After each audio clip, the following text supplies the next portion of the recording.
Welcome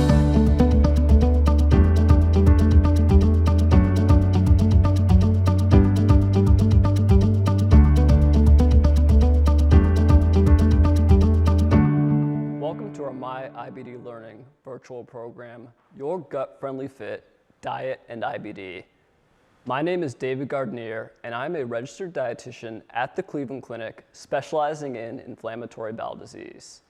My interest in nutrition and IBD started after I was diagnosed with Crohn's disease back in 2016.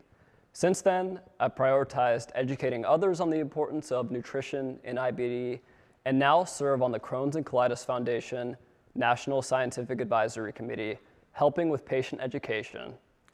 Tonight, we're going to explore IBD diets, break down different eating approaches, share practical tips, and help you feel more confident in making food choices that support your health and well-being. Before we get started, I'd like to make a few quick announcements. The information shared is meant to be for educational purposes only and should not replace any advice or guidance from your own healthcare professional. The program will be recorded and posted on the MyIBD Learning website, www.crohnscolitisfoundation.org/MyIBD Learning. And everyone who registered for the program will receive a link with the recording next week. We want this to be interactive and engaging for you, so we encourage you to submit your questions through the Q&A box, which can be found on the right side of your screen. I would also like to take a moment to thank Nestle for their generous support of this MyIBD Learning program. We have a great program for you tonight, and I'd like to introduce our expert presenters. We kick off the program with a presentation on IBD diets from Dr. David Suskind. Dr. Suskind is a pediatric gastroenterologist at Seattle Children's Hospital who has dedicated his career to improving the lives of patients with IBD. Blending science, compassion, and creativity, he champions nutrition-based treatments, leads transformative microbiome research, and creates accessible educational tools including the Live Well comic series, to help empower and educate patients. Following Dr. Suskind's presentation, I'll walk you through a live food demonstration showcasing foods and meal options from the IBD diets discussed in Dr. Suskind's presentation. We also understand the importance of your questions and want to ensure we answer as many of them as possible. Tonight, we also have the honor of having Rachel Dykman monitoring the Q&A box. Rachel Dykman is a New York City-based registered dietitian nutritionist and the owner of Rachel Dykman Nutrition, a private practice providing virtual nutritional counseling, nutrition writing, consulting, and corporate wellness services. Rachel has a particular focus in gastrointestinal disorders, especially inflammatory bowel disease.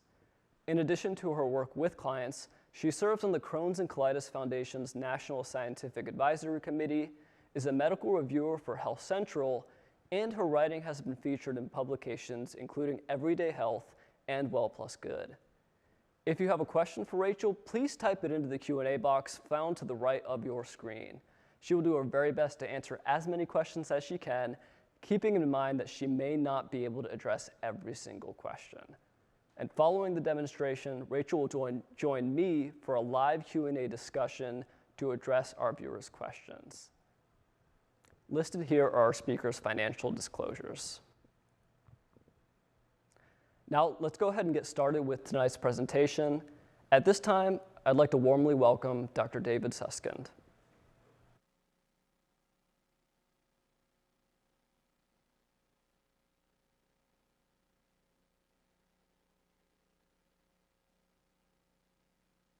Thank you so much. It's such a pleasure to be here and to be talking about something that is so important, not only for individuals who have inflammatory bowel disease, but for everyone.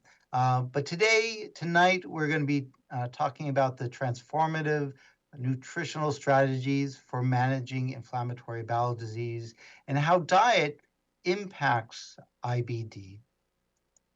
Now, we're going to talk a lot about many things. We're going to talk a little bit about background and why diet works. We're going to talk about our therapeutic goals for remission. We're going to talk about the dietary interventions themselves. And unfortunately, there are many different dietary interventions, and we're really going to focus on those that have been best studied. We're going to look at the research, and then finally look at the utilization and the importance of talking about diet. But first, let's talk about the impact of the Western diet for all of us, whether you have IBD or not. But specifically in IBD, in Crohn's and colitis, a Western diet, a diet that's high in sugars, high in fats, high in processed foods, have been shown to have detrimental impact, not only on terms of how people do, but in terms of what we think triggers the inflammation in the GI tract. Diet has been associated with shifting the microbiome, those 100 trillion organisms that reside in our GI tract. It's been shown to break down the layer between the microbiome and the immune system, and has also been shown to upregulate the immune system. So diet has impact. In case of a Western diet, a negative impact. And you may ask yourself, well, how does diet impact the microbiome? How does it change the organisms within the GI tract? And I think a simple way of thinking about this is thinking about the microbiome and each bacteria or other organism that resides in our GI tract as an animal. Now, they're technically not animals, they're single cell organisms, but just like animals, they eat as multicellular organisms do as well. And just like if we had a tiger, a dolphin, a gorilla, a bat, and cows, and we fed all these animals hay, we would not be surprised to end up with a lot of cows. The same thing is true of the microbiome. If you're feeding yourself different foods, specifically high fat, high sugar foods, it will shift the microbiome one way versus if you feed yourself healthy foods, whole foods, it'll shift the microbiome another. Now let's talk about our goals of therapy. And this has been really well outlined in a paper called the STRIDE 2. And as we all know, what we're looking for is to feel better. So initially, we're looking for symptomatic relief. We're then looking for symptomatic remission, meaning getting patients and individuals to have no symptoms at all associated with their IBD. We're looking for normalization of the inflammatory marker, the CRP, and calprotectin. But also extremely important, we're looking for endoscopic healing. We're looking for the GI tract to have no evidence of IBD. Now, why are we looking for that? Why are we looking for this mucosal healing, this absence of ulceration? Well, we're looking for it because when you have complete healing of the GI tract, that's associated with decreased hospitalization, decreased disease flare, decreased use of steroids, as well as decreased need for surgery. And our medications are wonderful, and they have actually revolutionized the way we're able to treat IBD. But when we look specifically at the mucosal healing component, we see that they're good, but they're not perfect. They're far from 100% in terms of mucosal healing. And that's why we need to talk about diet. That's why we need to talk about nutritional intervention in IBD. Now, there are many, as I had mentioned, many nutritional interventions in IBD, but the one that has been around the longest and the one that has been shown to have the biggest impact is something called exclusive enteral nutrition. And exclusive enteral nutrition has been the mainstay of nutritional therapy, specifically for Crohn's disease, for over 50 years. And it's felt to be a primary therapy by many pediatric GI organizations, as well as adjunct in the adult world. And what it is taking formula and formula alone for 6 to 10 weeks. No other foods, no other drinks outside of water. This can be either taken orally or drunken, or you can have a nasogastric tube placed and receive the feeds that way. And you can see that here at Seattle Children's, we're major proponents of EEN, and we all placed our own nasogastric tubes to support the use of and to support our patients trialing EEN. Now, the power of EEN can be seen in the studies that have been done. And this is one of the first well-done studies on EEN. And Borelli and colleagues looked at EEN, or formula diet, versus steroids in the treatment of active pediatric Crohn's disease. And this was a prospective randomized controlled trial. And what they did is they looked at not only clinical activity as measured over a 10-week period, they also looked at the inflammatory markers for these individuals. But most importantly for this study, they looked at colonoscopy at the beginning and at the end of the trial. And what you can see here is that EEN and steroids worked equally as well in terms of getting patients into clinical remission. So they both did a good job there. And when we look at the specifics here, and you can see the PCDAI as well as the CRP and SED rate, markers of disease activity, all improved equally as well, actually mirroring each other over the 10-week period. But what was different? What was different was the mucosal healing. EEN, exclusive enteral nutrition, far outperformed steroids. 74% complete mucosal healing versus 33%. So a big difference between the two. And you might say, oh, well, that's just one study, but there are others showing that effect as well. This study by Pigneur and colleagues, followed up and recently done in 2019, showed mucosal healing rates of 89% with the use of EEN versus 17% with the use of steroids. Now, you may say to yourself, well, that's pediatrics. What about the adult world? And the adult world, some studies show that it outperformed steroids. Other studies, not as much. But the question of compliance versus efficacy comes up, because taking a formula each and every day as your sole nutrition can be difficult. But when the studies required patients to use nasogastric tubes, so took the question of compliance out, the impact of EEN was very similar as that in pediatric Crohn's disease. So over 80% remission rates. But as I had mentioned, EEN can be difficult. It can be difficult in pediatrics. It can be difficult in the adult world. And this study by Levine and colleagues, looking at something called the Crohn's disease exclusion diet with partial enteral nutrition, really speaks to that issue. Now, the Crohn's disease exclusion diet, as the name would express, is a diet that allows some foods and not others. And there are three main phases to this diet.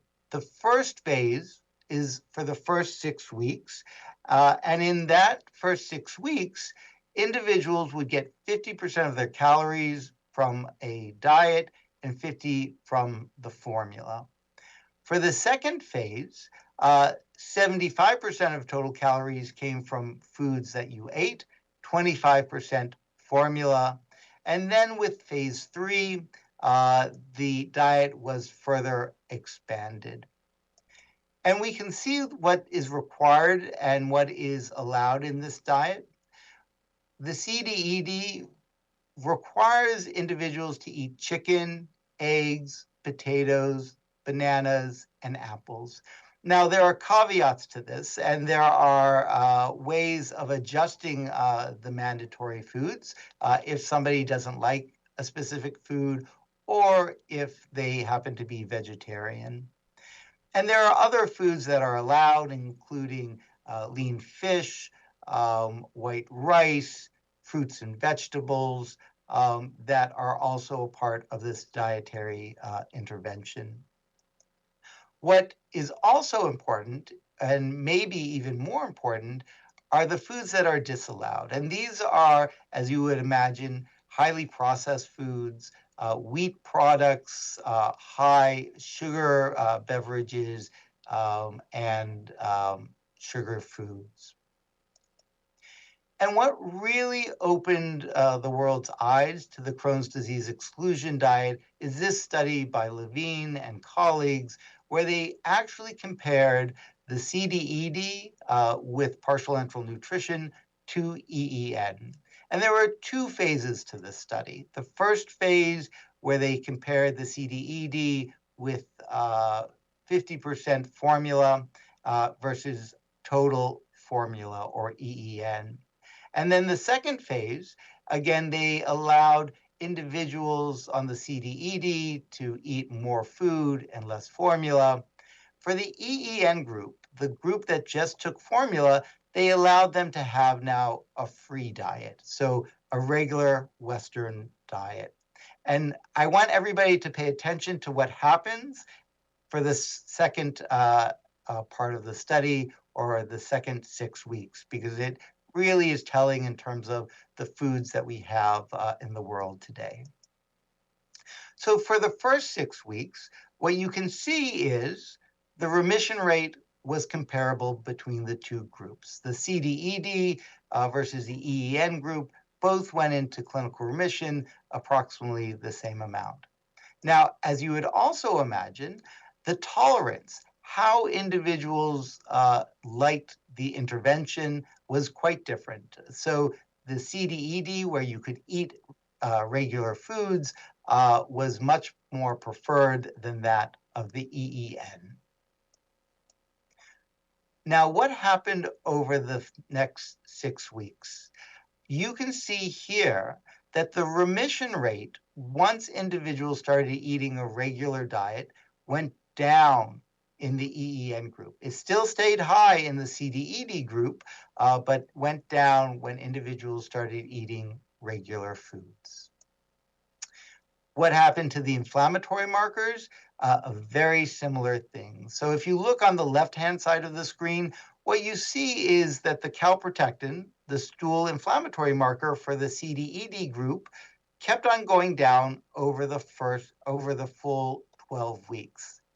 The EEN group came down really nicely for the first 6 weeks, but when individuals started eating a regular Western diet, it bumped back up, really implicating the foods that we eat within the inflammatory process. Now, again, that was in pediatrics. Is there adult data? And the answer is yes as well. And this is a study by Yanni and colleagues where they compared the CDED with partial enteral nutrition just to the diet itself without the formula. And what you can see is that both groups did well. When you had the partial enteral nutrition, they did a little bit better than just the diet by itself. But the remission rates were about 70%, and for the first 6 weeks, went down to 60% after that. But another really positive part of this study was that they did endoscopic remission and evaluation as well. And you can see 40% of individuals on the CDED with partial enteral nutrition had endoscopic remission, similar to many of the studies on medication intervention.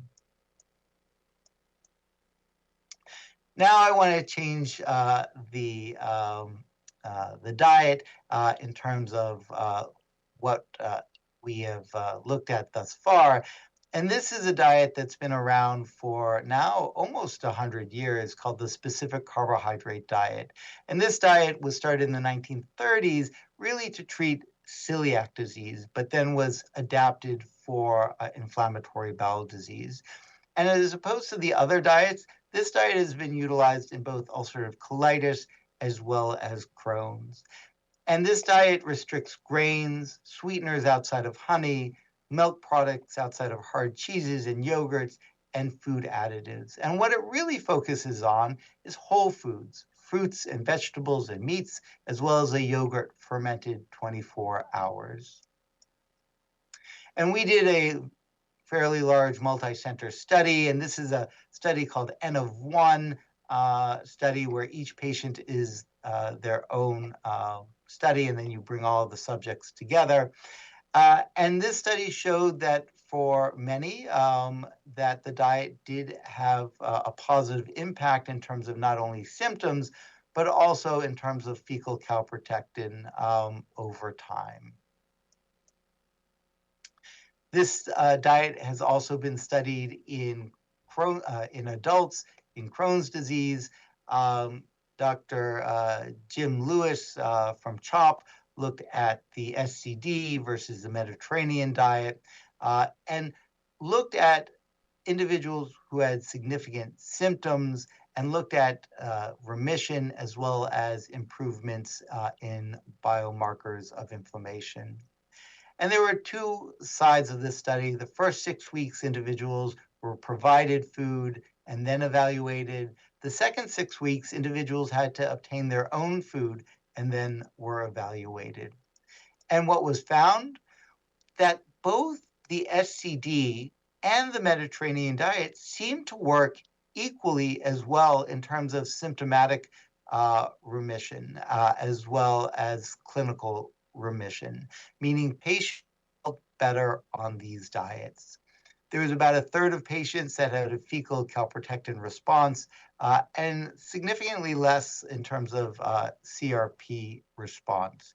So the impact of inflammation is less well defined in the adult world.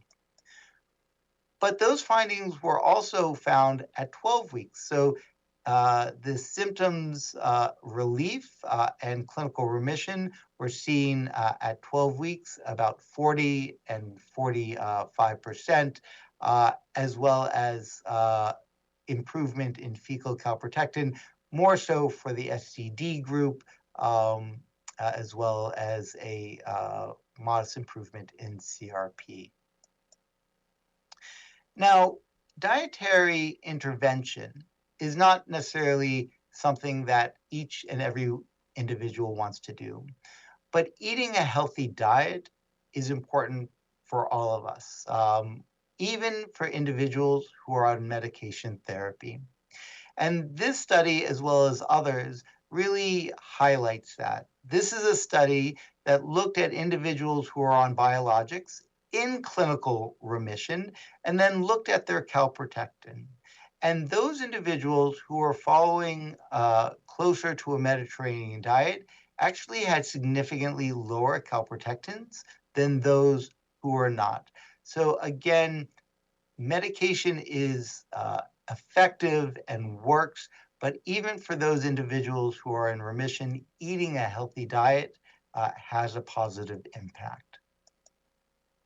And as I had mentioned, there are many different diets that have been studied. The ones that I had mentioned are the best studied dietary interventions in IBD, but they all do share commonality. And that really is a question of reducing the highly processed westernized diet and replacing it with whole foods.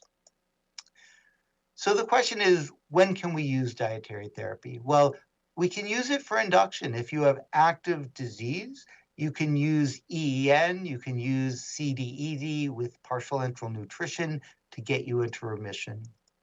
We can also use dietary intervention for maintenance. So for those individuals who wish to do a dietary intervention, such as CDED or SCD, one can use that if needed. But for many individuals, especially those on medication therapy, just having a whole foods diet similar to a Mediterranean diet can have positive impact. If somebody flares, again, you can utilize EEN and CDED to get back into remission and go to dietary therapy from there. So steps we can all take to live healthier lives. Well, I think really we all have to define what we mean by healthy eating and discuss that with our practitioner.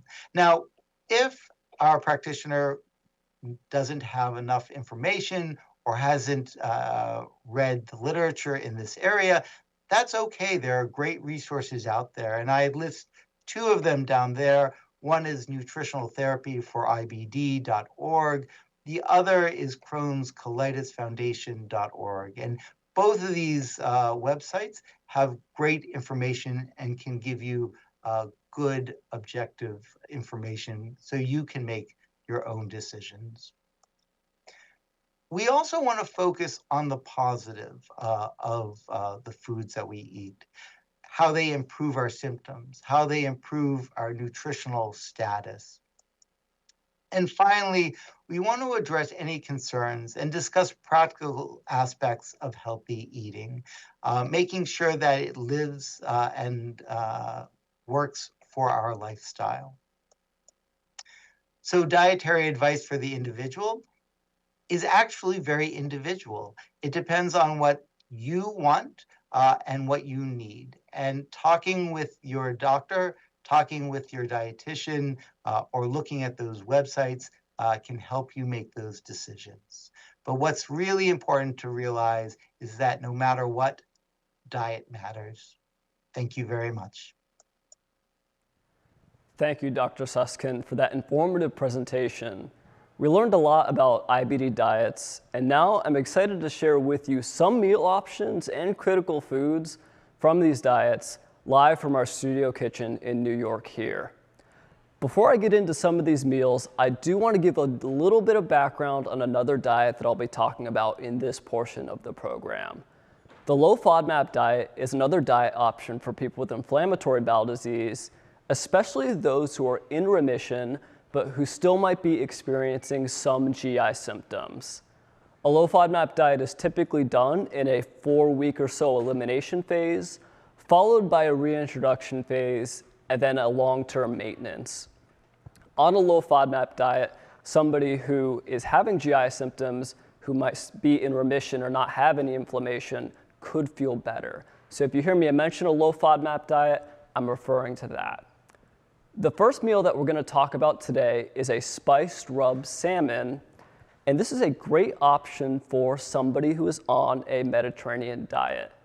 Fish like salmon is recommended about 2 to 3 times per week for somebody on a Mediterranean diet, so this could be a great option to include in your rotation.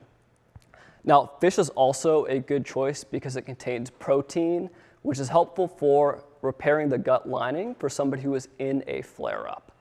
Additionally, fish has healthy fats like omega-3s and also contains selenium. We hear a lot about people wanting to take omega-3 supplements, and we always recommend people try to do fish over supplements because in addition to the omega-3 fats in the fish, you'll get some of that protein and you'll get another anti-inflammatory micronutrient like selenium too. Now the salmon we have here tonight is paired with a side of root vegetables. We have roasted potatoes as well as sweet potatoes here. And these provide some easy to digest carbohydrates and are also good sources of potassium as well. Now I mentioned this diet fits into a Mediterranean pattern, but it can also be low FODMAP depending on the spices used. For something like the salmon, we really want to avoid onion and garlic on a low FODMAP diet and choose other spices, things like cumin, coriander, or other herbal options. Now, when it comes to somebody with IBD who's in a flare-up, some modifications to make this meal easier to digest could be doing something like peeling the potatoes or peeling the sweet potatoes, as well as making sure you avoid some of the hotter spices like cayenne pepper.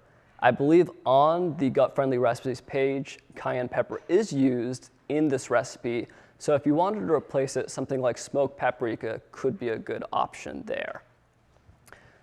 Our next meal that we're going to be talking about today are 2-ingredient banana pancakes. Pancakes can be a great option for a breakfast meal that is pretty quick and easy to put together. And one of the benefits of pancakes is they can be made with so many different ingredients. These ones are made primarily with only eggs and bananas. You might remember from Dr. Susskind's talk that eggs and bananas are actually 2 of those ingredients on the Crohn's disease exclusion diet phase 1. And so this is actually a CD/ED friendly recipe. It is also a recipe that is a good option for somebody on the specific carbohydrate diet because it is a grain-free pancake recipe. Now, if we want to top this pancake with something ideally on both the Crohn's disease exclusion diet or the specific carbohydrate diet, we could use strawberries and honey. The pancakes here are very nutrient dense as they contain eggs, which have a lot of vitamin A and a lot of choline, and are also sometimes called nature's multivitamin, as well as the bananas, which contain potassium and a little bit of fiber too. So this is a great breakfast option for somebody with inflammatory bowel disease following either the Crohn's disease exclusion diet or the specific carbohydrate diet. Moving on to our third meal, and I'm really excited about this one, we have pizza here. And pizza is one of those foods that really exists on a spectrum. So you can get a pizza that is more ultra-processed or more of what Dr. Susskind talked about as a Western-style food. And you could also get a pizza that is, really healthy and actually a part of the Mediterranean diet. I mean, at the end of the day, we're talking about a meal that was created in the Mediterranean region of the world in Italy. So it certainly falls within that dietary pattern. And the big difference between our Western-style pizza and our Mediterranean pizza tends to be in the preparation and the quality of the ingredients. If you're making pizza using fresh dough, a very simple tomato sauce using tomatoes, olive oil, oregano, black pepper, salt, and some other spices, and then some fresh mozzarella and a little bit of basil, that'll really elevate the pizza and allow for you to get some of those components that are friendly for gut health or friendly for the gut microbiome, like the oregano, like the tomatoes, like the basil, without some of the additives and preservatives that are sometimes present in pizza. Now, we could pair something like the pizza with another food option like these apple cinnamon chips as a side. In a country like Italy, they very often do fruit for dessert, so I've decided to pair our pizza with a fruit option as the side here. And cinnamon really pairs well with these apple chips because it also provides a little bit of sweetness, it accentuates or highlights the sweetness of the chips, and is also anti-inflammatory overall. Now, these apple chips are perfectly fine on a Mediterranean diet, but they are also good for people on the Crohn's disease exclusion diet, so long as you actually peel the apples before roasting them, or the specific carbohydrate diet as well. So all in all, this is a good meal option, especially for somebody who maybe thought before that they couldn't do pizza if they were diagnosed with IBD. I'm here to tell you on a Mediterranean diet, you certainly can. The fourth meal that we're going to talk about today is one-pan garlic and herb chicken. And I really like this meal because it is easy and there is minimal preparation and cleanup necessary. That's one of the big barriers that I think I run into when I'm talking to people on these diets is, that takes a lot of time to put together meals, to meal prep. There's not as many quick and easy options. And so having a meal that you can put together in one pan and cook all at the same time really helps with limiting the amount of cleanup necessary and allows us to be a good option for somebody who might be on a busy weeknight having to take their kids to practice after work and only have a short amount of time to cook. This is a great choice too because it also contains, just like the salmon, an easy to digest protein in the chicken paired with a starch like the potatoes here. And now you'll see that there's not a vegetable on this plate, And for some people in a flare-up, vegetables can be very difficult to digest. And that's where some of the seasoning options here are really something that we wanted to highlight. Because some of the compounds that you get in vegetables, like antioxidants, plant-based compounds, phytonutrients, all these things that are very beneficial for gut health, can also be found in some of these herbal seasonings that we use. So things like oregano, thyme, parsley, rosemary, all also contain these same compounds. And if you're seasoning with these, you're getting some of the benefits that you might actually get eating vegetables in a way that might be slightly easier on your gut. Now, if you're not in a flare and you want an easy vegetable side option for this dish, this could be rounded out quite nicely with a bag of steamable frozen vegetables or canned vegetables on the side. The final recipe or the final meal that we're going to talk about tonight is this rosemary chicken burger patty paired with these banana chips. Now, on a Mediterranean diet and on a few of the diets that we mentioned tonight, red meat is something that is limited. And we know that for people with ulcerative colitis, this is especially important because red meat is one of those things that tends to be more pro-inflammatory for the colon specifically. So being able to replace a typical meal like a burger with a chicken burger patty on a Mediterranean diet is certainly beneficial overall. Now you'll see that I have this on a bun, and that would be maybe the Mediterranean way to prepare it. But for somebody on the Crohn's disease exclusion diet or on the specific carbohydrate diet where these grains are not allowed, you'll want to be using something either like a lettuce wrap or maybe just having it with the banana chips by themselves. Now this patty is also made with olive oil and rosemary, and like I mentioned in that last meal, rosemary is one of those anti-inflammatory spices that's a good option to season with. And I also wanted to highlight olive oil as one of those components that we really emphasize for its anti-inflammatory benefits too. Olive oil is a big part of the Mediterranean diet. You can imagine some of those countries like France, Italy, Greece, where a lot of the olives are grown.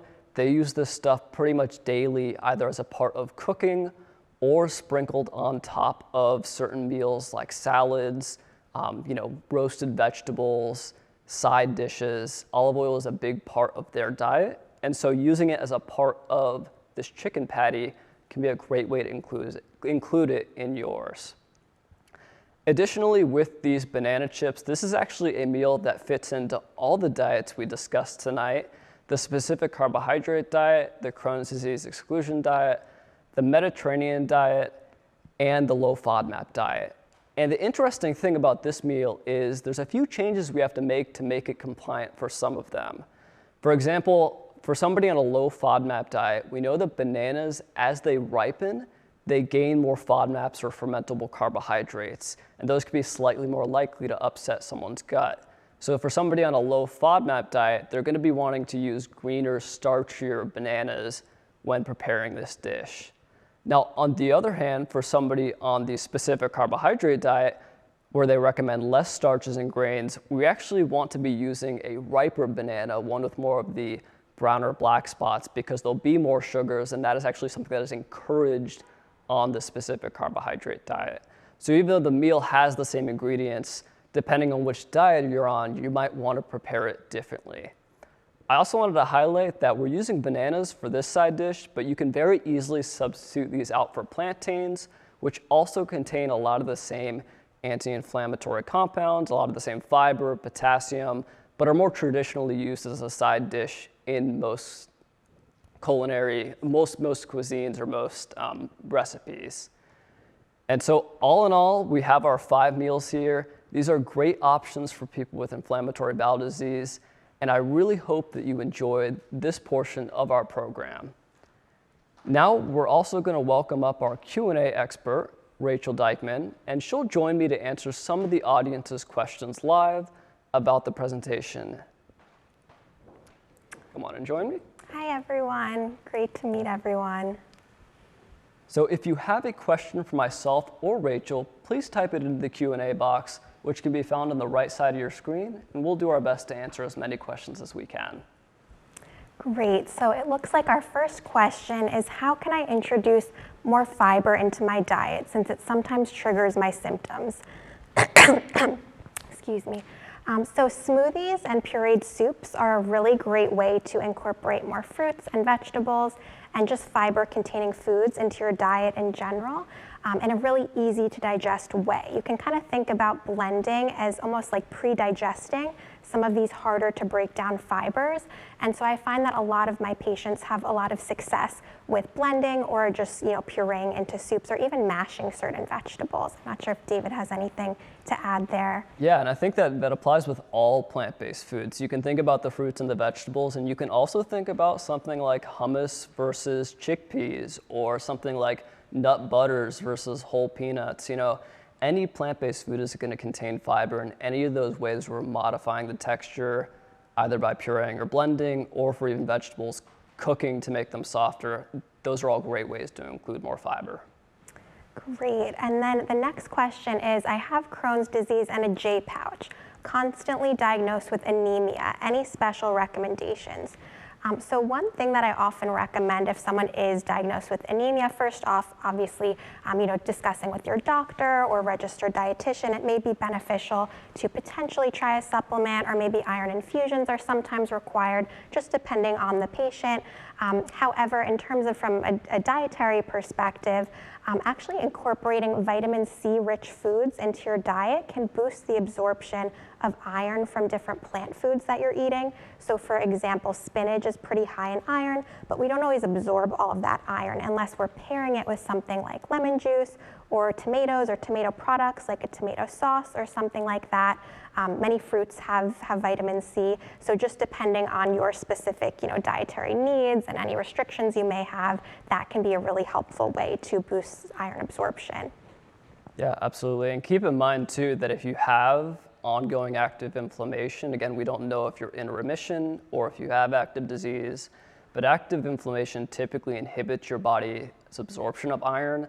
So it might be the case where you need to talk with your medical team about alternative ways to get iron into your body and then get that inflammation under control. That'll in the long term help prevent this ongoing anemia. Definitely. And then the next question is, what advice do you have for patients who have a stricture but also need to lower A1C number and have to limit carbs?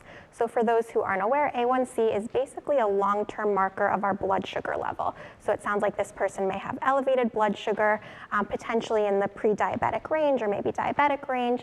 And so in those cases, it is helpful to just make sure that you're having a really good protein source at each meal and snack. Protein helps to slow the absorption of sugar into the bloodstream. So just, depending again on your specific diet and needs and your disease activity level, soft, lean, easy to digest proteins can be really, really helpful. Things like, scrambled eggs, if that works for your diet, chicken breast, fish, that kind of thing can be super helpful. Not sure if there's anything else you'd like to add there. Yeah, absolutely. I think all of that is good points. And I think you can even see some of that of what we've done tonight with the meals that we've provided. A lot of them are paired, protein with the source of carbohydrate to the starch, and that'll really help with that steady rise in blood sugar versus spiking it. You can also try to include, vegetables in ways that are softer, easier to digest. You can also do things like soups that tend to be lower in carbohydrates, but still have some protein, a little bit of vegetables, not gonna spike blood sugar as much overall too, but still potentially safe for the stricture. Definitely. And then it looks like our next question is, do you have any suggestions for the Crohn's disease exclusion diet and those who follow a vegetarian diet with an egg allergy for protein sources? So I know that can be a little bit tricky just because, of course, on the Crohn's disease exclusion diet, we're already kind of limiting certain protein sources, particularly plant-based proteins, like some of those legumes and beans and things like that. Just depending on you and your tolerance to different types of foods, your disease, activity level, it may be worthwhile discussing if you are working with a dietitian or just with your medical team, potentially modifying even the Crohn's disease exclusion diet to work for you. So for example, let's say maybe you find that you tolerate actually, extra firm tofu or something like that. That's sort of a soft, easy to digest protein, just because you're not able able to eat the eggs or some of the other animal products that normally would provide that protein. Of course, the formulas provide protein as well. But yeah, I'm not sure if David, you maybe have some more to add there. Yeah, those are the two that I was thinking of as far as like adding in a firm tofu, potentially doing like a higher protein supplement, maybe in addition to the other nutritional supplements that you're doing. And I think the big thing to think about is we know that the Crohn's disease exclusion diet is nutritionally complete because it was designed to be. And when we start, modifying it with things like taking out the eggs or, not doing the chicken, that's where you really need to ensure you're working with that registered dietitian to make sure that you are getting all the micronutrients that you need while making those modifications. Great. And then the next question is, what suggestions do you have for a diet for the malnourished who are trying to put weight on? So I know that can be tricky. It can be kind of a constant struggle, especially if there's inflammation going on, but there's some little tips and tricks. So oftentimes I'll recommend that my patients increase just their meal frequency overall. So the more eating occasions that you have throughout the day, the more opportunity to pack nutrition into you. So trying not to go too long without eating anything or drinking anything during the day, every couple of hours. Also, sometimes it's just easier to drink your calories versus eating solid food. So smoothies can be a great option to really pack a lot of nutrition in. And oftentimes they're not going to make you feel as full or as uncomfortable as maybe eating solid foods. And then also just doctoring up some plain foods, like for example, toast or maybe a banana if it suits your dietary needs. Maybe some nut butter, like a creamy peanut butter, almond butter, something like that. Some avocado, like easy to digest fats can really increase calorie intake in a way that's gentle. Yeah, David, anything to add there? Yeah, I agree with all of that. And I think that it comes down to frequency of the meals, and I think it also comes down to calorie density. So yeah, doing things like the nut butters, the avocado, hummus, stuff that's actually going to be really easy for your body to absorb the nutrition of because it's already kind of broken down or pureed in a way. Fantastic. And I think smoothies are one of the most versatile options out there. We're talking to you. It's November already. It's getting cold. Smoothies are not as attractive as they were 3 months ago, but they can still be a great way to include a lot of calories in a way that's easy for your body to absorb and not as likely to trigger symptoms overall. Definitely.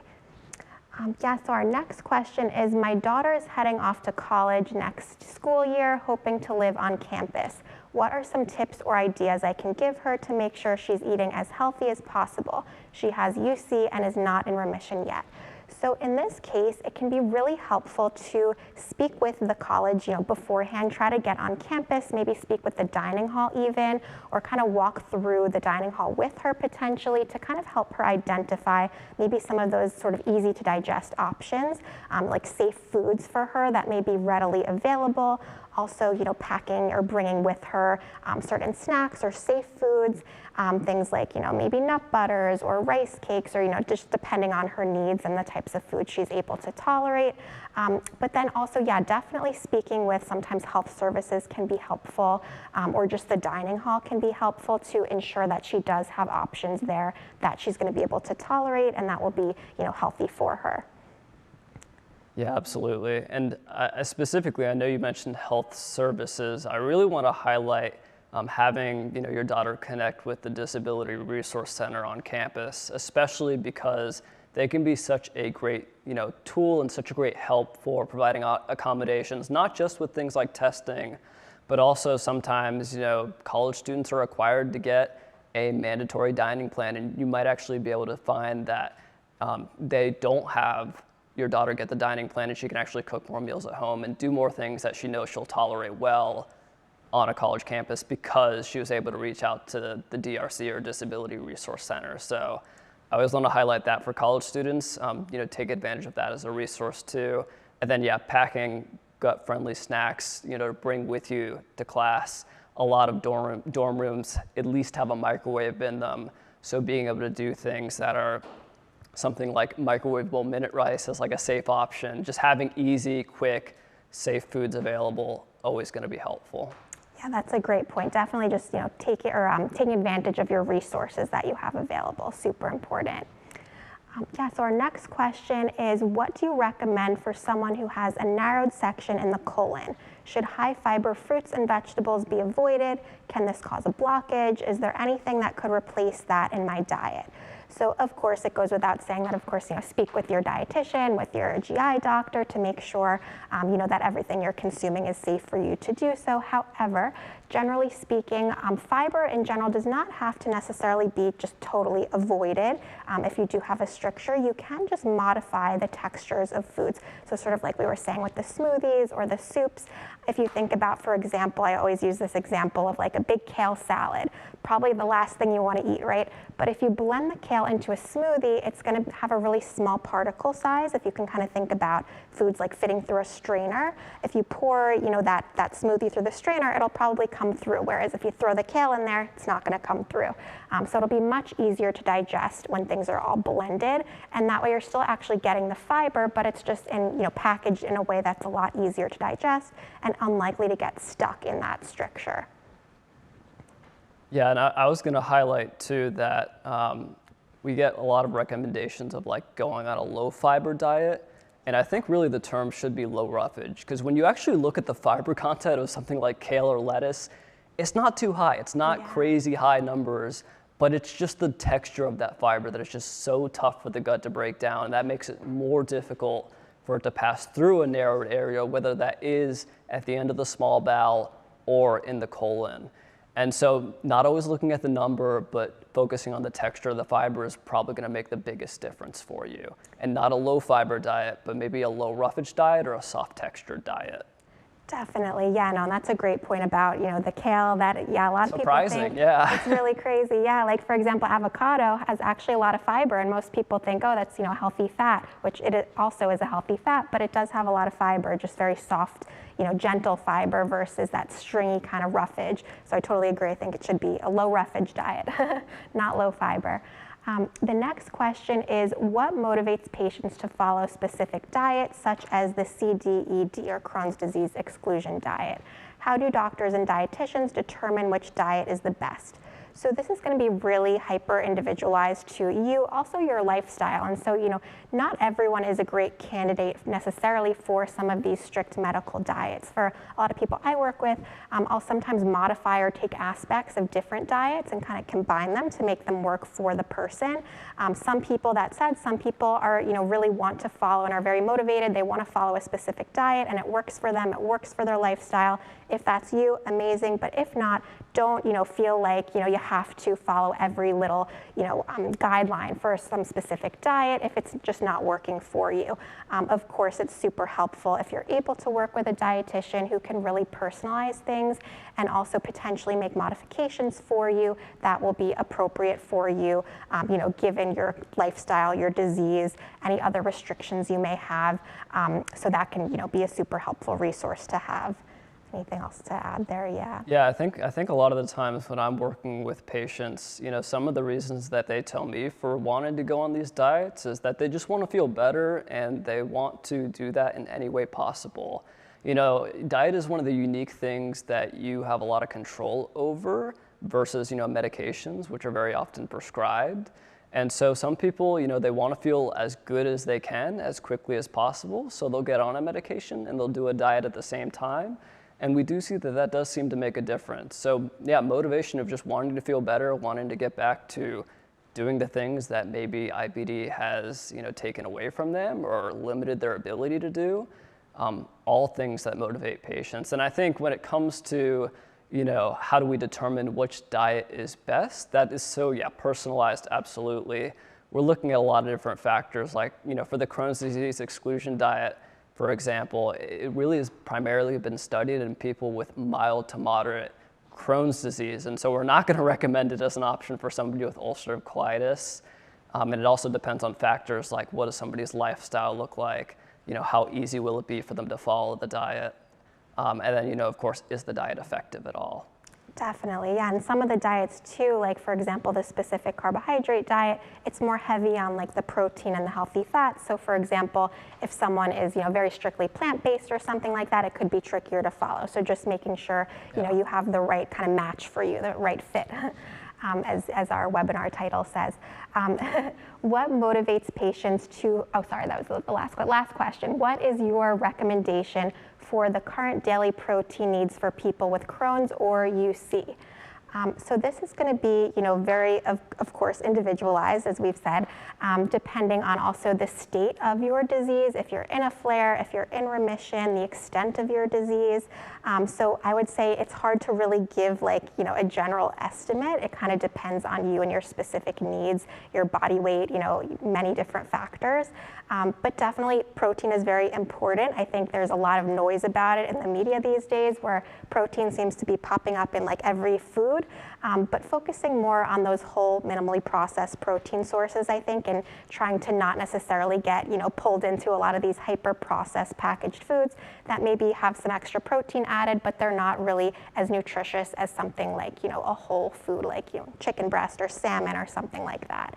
Anything to add in terms of? Yeah, absolutely. I mean, I agree with all of that. I think it's very personalized, and it certainly depends on if you have active disease or if you're in remission. We know that people with active disease tend to have higher protein needs than the average person.